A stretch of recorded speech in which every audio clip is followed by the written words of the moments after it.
Réactivité orbitale frontière. Alors, euh, on distingue les effets électriques quand on veut comprendre les interactions qu'il y a et en fait l'effet d'un groupe sur les orbitales et sur les liaisons. On distingue l'effet électrique de l'effet mésomère. Alors l'effet électrique se traduit dans une liaison par la déformation d'un nuage. Alors on prend comme référence la molécule de méthane, donc une liaison H avec le CH3 et le méthane étant apolaire. Si on met un atome de chlore étant électronégatif, très électronégatif, il attire à lui le doublet électronique et en fait ça c'est la version, la vision de Lewis, mais en termes d'orbital atomique ou orbital moléculaire plutôt, il va déformer le nuage qui va, au lieu d'être complètement symétrique, va être plus localisé sur le chlore. On parle alors d'un effet inductif moins I parce que de la part du reste de la molécule, le chlore enlève les électrons. Alors que si on ajoute un atome de lithium, alors ça serait du méthylilithium ici, bah c'est exactement le contraire. Ici, on repousse le nuage électronique, donc Li a un effet inductif plus I, il donne les électrons. Donc les effets plus ou moins I dépendent en fait de la variation d'électronégativité qu'il y a entre les deux atomes engagés dans la liaison. Et il se propage, s'il y avait d'autres liaisons ici, bah, cet effet se propagerait d'atome en atome, mais en s'atténuant, et ils sont aussi cumulatifs. L'effet mésomère, c'est qu'à un moment, on a l'action de déformation du nuage dans un système conjugué qui permet une délocalisation électronique. Alors si on prend comme référence ici la molécule d'éthène, CH2CH, et donc une liaison H ici. Donc en fait, les liaisons pi sont localisées, mais en fait, oui, sont localisées. Si je prends du chloroéthène maintenant, ben en fait, je peux dessiner une forme mésomère du chloroéthène en faisant passer le doublet électronique ici avec une double liaison là, et le doublet électronique passe ici finalement sur le carbone, et on a cette forme mésomère. En fait, on a un équilibre entre ces deux formes mésomères, et le chlore finalement repousse un peu les électrons parce qu'ils ont la possibilité de se repousser un petit peu plus loin. C'est ce qu'on appelle l'effet mésomère plus M, donc le chlore est encore un donneur, exactement comme ici, oui, le chlore non est un donneur, là il était un attracteur, ici il est un donneur. Si on prend du propénol, on va avoir ici l'effet inverse parce qu'on a la double liaison O ici qui peut prendre le doublet, un des doublets de la double liaison et faire ici une lacune électronique. Donc dans ce cas-là, on dira que l'effet de ce groupement de propénal, d'ailleurs c'est un CHO, l'effet de ce groupement est un effet attracteur. Est un effet, oui, attracteur. Il à partir des liaisons de Lewis, en fait, on identifie les liaisons plus M quand on a des doublets libres conjugués et l'effet moins M quand on a des lacunes. Effet de solvant. Le choix du solvant permet de permettre une réaction, donc, parce que pour que la réaction se fasse, il faut qu'il y ait une même phase, permet de favoriser un mécanisme plutôt qu'un autre, on l'avait vu pour les SN1 plutôt que les SN2, ou enfin de séparer les produits si les produits ne sont pas miscibles. Alors finalement, pour cet effet de solvant, il y a plusieurs critères que sont la polarité du solvant, la constante diélectrique qui permet de séparer ou pas les ions, ainsi que la proticité, c'est-à-dire la présence d'hydrogène labile. Ils sont susceptibles de libérer des hydrogènes et donc de stabiliser les anions, parce que si on a des hydrogènes labiles, ils sont chargés plus, ils ont un delta plus dessus, et ils peuvent solvater et stabiliser les anions, c'est l'effet de solvatation. Pour la constante diélectrique, si la constante diélectrique augmente, eh bien on a plus de dispersion, puisqu'en fait ça va atténuer la force qu'il y a entre des charges plus et des charges moins, puisque le epsilon apparaît au dénominateur dans la force de Coulomb. Et donc, ça va aider à disperser les ions s'ils sont moins attirés. Alors, des exemples de solvants apolaires aprotiques, c'est un alcane quelconque, ou ici c'est quoi? C'est CCl4. CCl4, un solvant polaire aprotique, le diméthylsulfoxyde, la propanone et l'éther, qui ont des groupements qui ont une double liaison O, qui va polariser, qui va polariser les liaisons, mais sans hydrogène labile. Et les solvants polaires protiques sont par exemple l'eau, l'éthanol, l'acide éthanoïque. Ils ont effectivement des liaisons polarisées, mais en plus ils ont des hydrogènes labiles. Aspect cinétique. Alors, quand on a un réactif qui va devenir un intermédiaire réactionnel qui ensuite va devenir un produit, chacune des phases étant caractérisée par une constante de vitesse, on va à chaque fois passer par des états de transition qui sont des complexes activés, instables, les intermédiaires réactionnels qui, eux, ont une courte durée de vie mais sont isolables et sont identifiables par des méthodes spectrométriques, par exemple. Alors, si on a globalement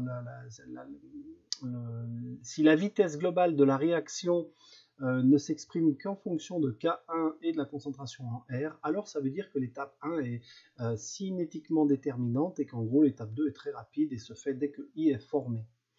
Le postulat de Hammond nous dit que l'intermédiaire réactionnel a une structure proche de R ou I, à une structure proche de R ou I qui est le plus proche énergétiquement. C'est-à-dire qu'ici, quand on a par exemple une réaction endothermique, eh bien on voit ici que l'intermédiaire, alors ici non, j'ai pas dessiné un intermédiaire réactionnel, ici c'est un état de transition. Et donc s'il y avait un intermédiaire réactionnel qui serait au creux d'une vallée comme ici, donc ici on est endothermique, on monte, et bien cet intermédiaire réactionnel aurait une structure proche du produit, alors qu'ici, c'est aussi valable pour l'état de transition, donc ici l'état de transition est proche en énergie du réactif, donc on peut penser qu'il est proche en structure. Ça, c'est ce qu'on appelle un état tardif, c'est-à-dire que l'état de transition ici, alors l'intermédiaire réactionnel, mais oui, encore une fois, il y a une erreur, il devrait être dans un creux et non pas sur la bosse. On l'appelle tardif quand il est proche du produit, on l'appelle précoce quand il est proche du réactif. Ça permet de comparer les énergies des intermédiaires réactionnels pour différencier deux réactions compétitives. Alors on appelle contrôle thermodynamique quand le produit dominant à l'équilibre sera le plus stable. Et contrôle cinétique quand le produit qui va se former est celui qui se forme le plus vite. Alors quand on est en contrôle cinétique, il faut souvent arrêter la réaction avant que le contrôle thermodynamique puisse prendre le relais, puisqu'à terme, si la vitesse n'est pas nulle, eh bien en fait on va avoir à la fin l'intermédiaire, on va avoir à la fin l'entité la plus stable. Voilà.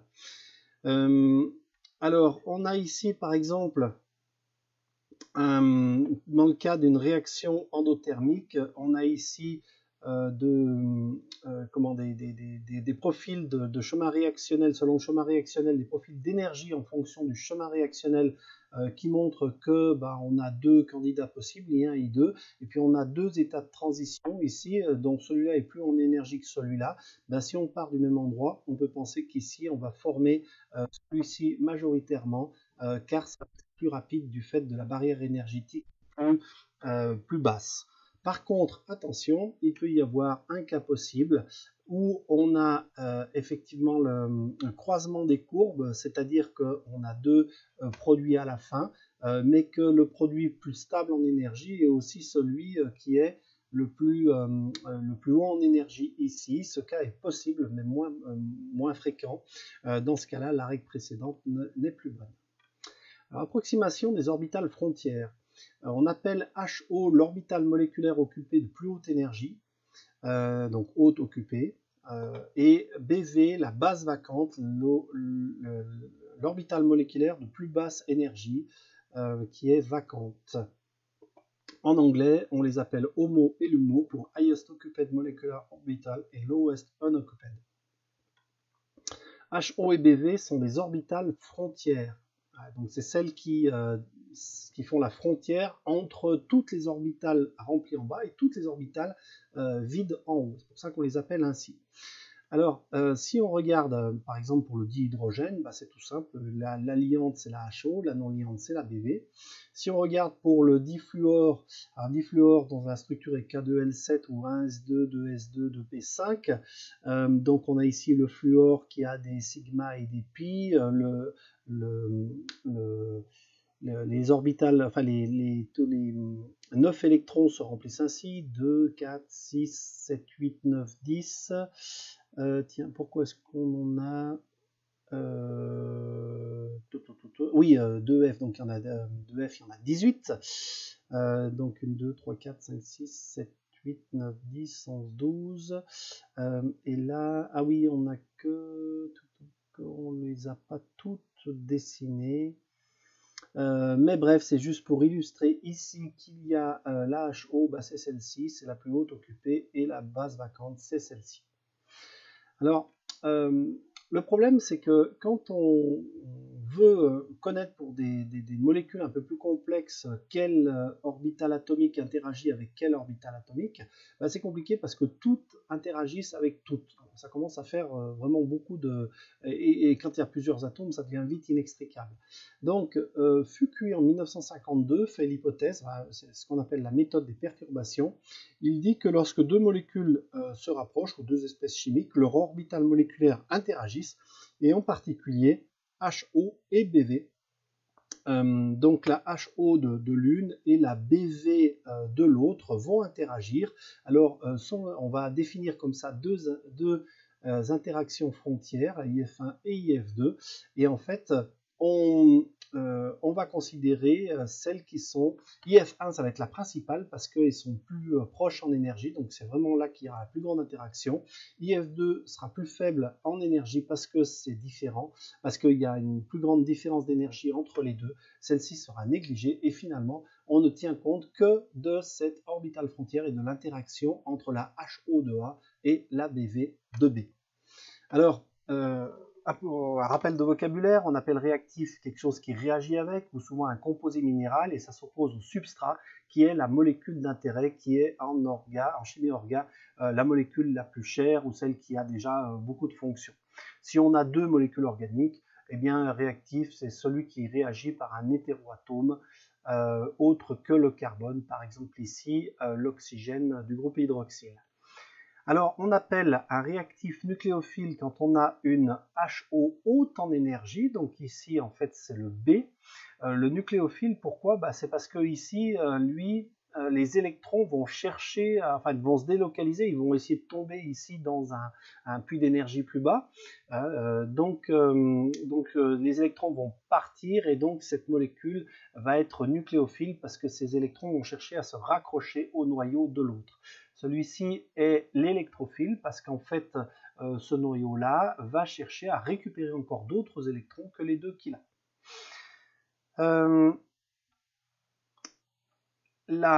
Alors, exemple de nucléophile, c'est par exemple en guise d'anion, ça va être H-, X-, donc analogénure, ou l'ion cyanure, c'est N-, voilà, qui sont tous les trois des nucléophiles forts, ou alors des molécules avec des doublets non-liants qui vont être des nucléophiles faibles comme l'eau, NH3, l'ammoniac ou un alcool avec les doublets non-liants positionnés sur l'oxygène. Les réactifs électrophiles sont donc, comme on a dit tout à l'heure, des bases vacantes basses en énergie. C'est par exemple un cation, c'est une lacune sur un halogène, ou c'est ici l'atome d'azote auquel ici on a NO2-, l'ion NO2-, avec la charge plus localisée sur l'azote. Ou alors des molécules avec des lacunes, pour faire la symétrie d'ici. Donc on a AlCl3 ou FeBr3 qui sont des atomes, des molécules qui sont équilibrées, mais pour lesquelles il reste une lacune électronique pour respecter la règle de l'octet. La facilité du transfert d'électrons suppose alors qu'il y ait un nucléophile qui est haut en énergie, et donc si le nucléophile, enfin pour un niveau d'énergie élevé, veut dire en fait que les deux électrons sont faiblement liés. Ils peuvent assez facilement passer à un autre. L'électrophile, c'est l'inverse. La BV basse en énergie, ben, c'est un puits de potentiel. C'est le doublet électronique est fortement attiré par cette est fortement attiré par cet atome. Donc c'est un concept purement cinétique. Plus on va avoir de différentes énergies, plus ça va aller vite. Et l'interaction frontière principale, eh bien, c'est entre donc le nucléophile, la HO du nucléophile et la BV de l'électrophile. Alors l'effet bateau-chrome, maintenant on va pouvoir appliquer tout ça pour expliquer l'effet bateau-chrome. On a par exemple de l'éthène qui est de l'éthène, donc la HO et la BV vont être la HO et la BV vont être ces orbitales moléculaires, donc on n'en refait pas la démonstration. Et si on prend du butadiène, on a cette représentation-là. Enfin, alors on voit ici que la différence entre ici on a deux entités qui sont vraiment, enfin une liante et l'autre non liante, elles sont vraiment de structures très différentes, alors qu'ici finalement comme on a une alternance et que finalement les charges sont plus diluées, on pourrait dire ça comme ça même si c'est pas très rigoureux, eh bien il y a une différence énergétique entre les deux qui est plus faible. Et donc, quand on a ici deux doubles liaisons, on rapproche les niveaux d'énergie. Et ce que ça va faire, c'est que l'énergie nécessaire pour passer d'un état à l'autre est plus faible et ça augmente la longueur d'onde. Et finalement, alors que tout ça se passe dans l'UV, ça va finir par passer dans le visible à partir de cette double liaison. Voilà. Et si on absorbe en bleu, eh bien, ça va faire un corps qui est rouge. Pour les hydrocarbures insaturés, HO et BV sont dans le système pi. Un niveau peut s'intercaler en présence d'un hétéroatome. Alors, si on reprend par exemple un substrat, enfin si on reprend ici l'éthène et qu'on rajoute ici à la place d'un hydrogène, on rajoute un groupe attracteur, et bien en fait ce groupe attracteur va stabiliser l'électron. Alors, ça va polariser, oui, alors, ici, ça va polariser la liaison, c'est-à-dire que ici, j'ai cet orbital atomique, en fait, le nuage électronique va être dévié, va être attiré un petit peu du côté du A, ce qui va gonfler celle-ci au détriment de celle-ci. Donc, en fait, on a on va avoir ici un état plus stable. Alors pourquoi le caractère électrophile augmente? Une petite pause. Alors l'élément attracteur va simplement stabiliser la HO et va délocaliser, donc ça se fait avec des logiciels de modélisation et de calcul pour voir comment se déforment les nuages électroniques.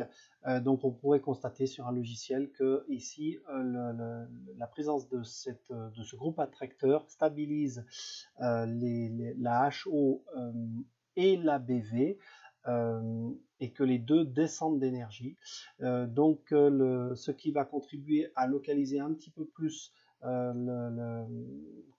les électrons sur le carbone qui est du côté du groupe attracteur, ce qui est tout à fait conforme avec la représentation mésomère du groupe attracteur ici, qui forme qui peut former ici le doublet peut passer de ce côté, donc avec une séparation de charge ici, on a un équilibre entre ces deux formes mésomères et on voit que l'électron est quand même plus délocalisé ici, conformément à ce que nous disent les simulations de mécanique quantique. Si le substituant est donneur, eh bien en fait ça augmente les énergies des intervalles frontières et ça les polarise aussi dans l'autre sens. Et on a le raisonnement exactement inverse avec ici la délocalisation du doublet sur l'autre atome ici, et donc une présence électronique plus importante sur par rapport à cette situation-là qu'on avait initialement. Et bien en fait on a ici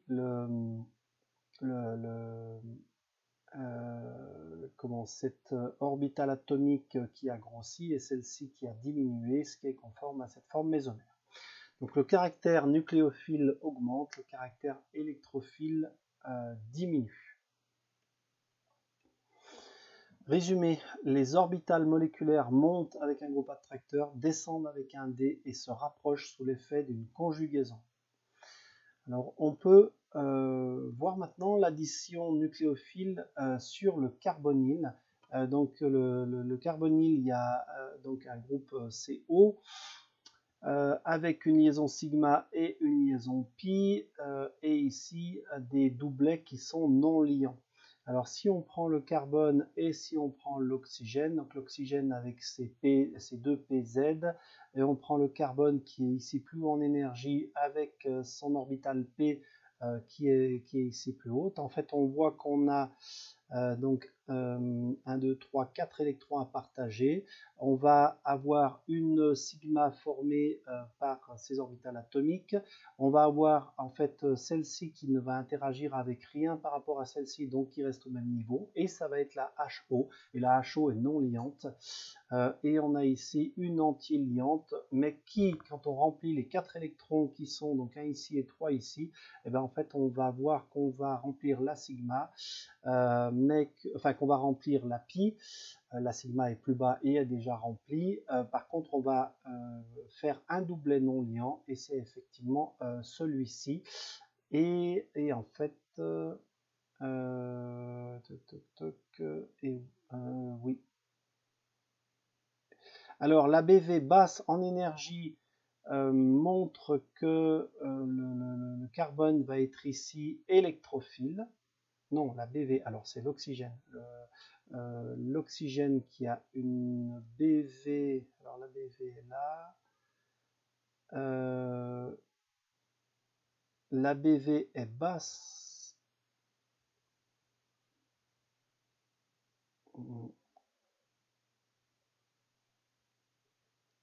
Alors c'est celle-ci qui est basse en énergie, donc, et le nucléophile attaquera sur un pi.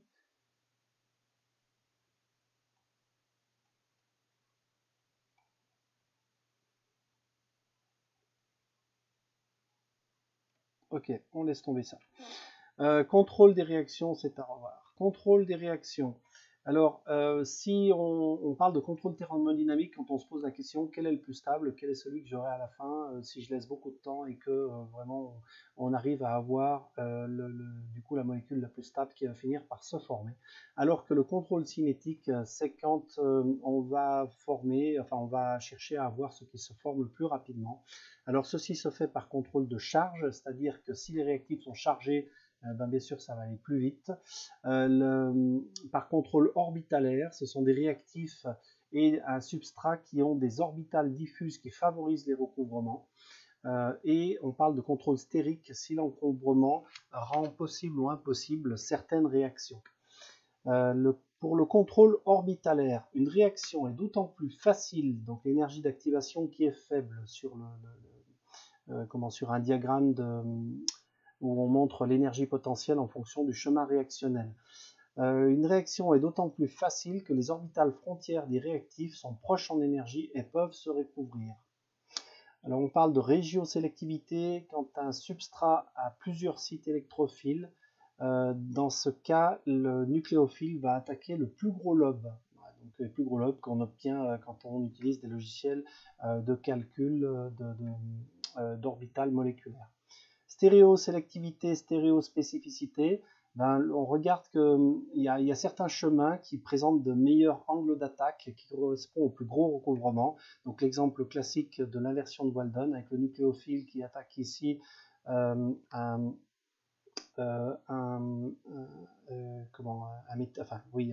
halogénoalcane, donc du chlorométhane ici, et on a donc le nucléophile qui attaquait le C ici, on avait l'inversion de Walden qui se produisait et l'éjection de l'ion chlorure. Ben, en fait, quand on dessine les orbitales moléculaires de tout ça, et bien on s'aperçoit que ici on a une orbitale moléculaire, donc le nucléophile c'est celui-ci, on dessine sa HO, là on dessine la BV de l'halogénoalcane et on s'aperçoit ici qu'on a un bon recouvrement d'orbital moléculaire, alors qu'on pourrait penser qu'il peut aussi arriver sur un autre ici parce qu'on a le chlore qui a sa liaison sigma, donc il pourrait aussi attaquer par là, mais s'il attaque par là, comme c'est une liaison sigma qui a une phase plus, une phase moins, ben, le recouvrement est nul et donc on voit que ça ne va pas être favorable et donc cette analyse avec les orbitales moléculaires justifie ce qui avait été vu en première année sur la version de Walden. Donc c'est encore plus rapide avec I qu'avec BR qu'avec CL car l'écart entre la HO et la BV devient plus faible. On avait justifié ça en première année que en fait le CL était plus l'iode était plus polarisable que le BR qui était plus polarisable que le CL et donc comme c'était plus polarisable et donc plus polarisé, la liaison se défaisait plus facilement. On peut en avoir une explication aussi avec les orbitales atomiques et moléculaires.